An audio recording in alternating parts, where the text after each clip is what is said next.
Programang ito ay rated SPG. Striktong patnubay at gabay ng magulang ang kailangan. Maaaring may masiselang tema, lengguwahe, karahasan, sexual, horror o droga na hindi angkop sa... Kagaling na doktor ni Doc Carlos at ni Doc Annalyn.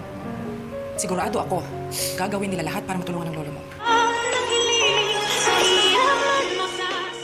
Narito na nga ang ating pakabangan ngayong Huwebes sa Abot Kamay na Pangarap. Nagkakagulo nga itong ospital ng Eastridge dahil sa nangyari nga dito kay Don Pepe. Dahil biglaan nga ito nag-cardiac arrest. At dito naman, nasumunod itong si Zoe at tinanong itong mga nurses kung ano daw ang nangyari. At dito niya napag-alaman na ni-revive nga daw itong si Don Pepe ngayon dito ni Doc Carlos at dito ni Annalyn at Doc Lindon.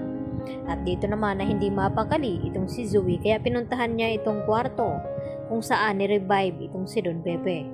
At dahil dito, naabutan ni Zoe na umiiyak na nga itong si Annalyn habang tinitingnan ang ginagawang pag-revive dito ni Doc Carlos at ni Doc Lindon dito nga kay Don Pepe.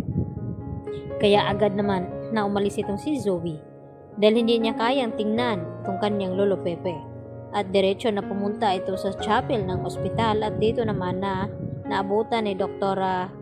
Enriquez itong si Zoe at nagtanong ito na kung ano daw ang ginagawa ni Zoe dito sa chapel. At sabi naman ni Zoe dito kay Dr. Enriquez na nagpe-pray nga daw siya na sana maligtas daw itong kanyang lolo dahil nag-cardiac arrest nga daw ito. Subalit nagsisinungaling itong si Zoe dahil hindi iyon ang kanyang pinalangin. Nanalangin itong si Zoe na sana daw wag nang mabuhay itong si Don Pepe dahil kapag nagkataon, tiyak mabubulok sa kulungan itong si Zoe. At dito naman na sinabi ni Dr. Enriquez na wag daw mag-alala itong si Zoe dahil sa napakagaling daw na doktor itong si Doc Carlos at itong si Annalyn ay hindi daw nila pababayaan itong si Don Pepe na masawi. Samantala, dumating din itong si Doc RJ dito nga sa Eastridge at dito naabutan itong si Annalyn na umiiyak. At dito naman nanalangin itong si Annalyn na sana wag matuloy na mawala itong kanyang lolo dahil nang makausap niya nga ito ay naramdaman ni Annalyn na pinisil nga ni Don Pepe itong kanyang kamay. At dito naman na iniwan ni Annalyn itong si Carlos na mag-isa sa kwarto ni Don Pepe. At hindi pa natin alam kung ano ba talaga ang ginawa ni Carlos nang biglaan na magkaroon ng nag-cardiac arrest itong si Don Pepe. Dahil nung nag-uusap itong si Lynette at ito si Chang Susan sa opisina at nandun ito si Carlos, ay dito naman na sinabi nga ni Lynette na sana raw ay magising na at magkamalay itong si Don Pepe nang sa ganon ay malaman daw nila kung sino ba talaga ang kumidnap dito kay Don Pepe at sino ang nagtulak nito at dapat napagbabayarin daw ito at mabulok sa kulungan. Kaya agad nga umaksyon itong si Carlos upang hindi matuloy na magising itong si Don Pepe.